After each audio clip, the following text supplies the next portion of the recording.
Welcome to The Terrible Take, a daily segment telling Steelers Nation what's on our mind. I'm Alex Kozora. I know this has been mentioned before by Dr. Mel following the initial wave of Detroit Lions players suspended for gambling, but it's back in the news again for perhaps the league's most egregious violator of the policy.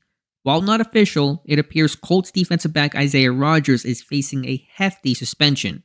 Reportedly, a Colts player gambled hundreds of times on football games, including betting on the Colts and making many of those wagers inside the team facility, which is the least of his offenses, but also against the rules. Rodgers has put out a statement apologizing and vowing to redeem himself, essentially confirming it's him. Soon enough, the league should offer a formal punishment, likely an indefinite suspension that'll be a minimum of 1 year. For the NFL, what's old is new. Gambling in sports has happened over the decades. Famously, Paul Hornung and Alex Karras, two NFL stars, were suspended for an entire year in 1963 for gambling.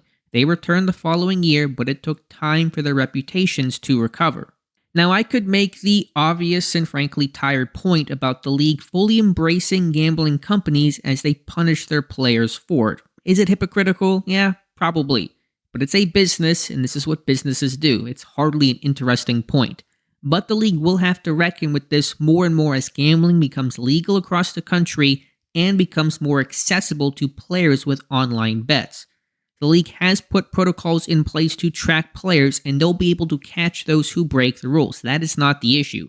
The issue is the frequency that this news could happen. More and more players making that mistake, and the education players will need along the way. Gambling, this is new age social media guidance. These days, it's less of an issue social media-wise because everybody grew up on it. Everybody knows the rules.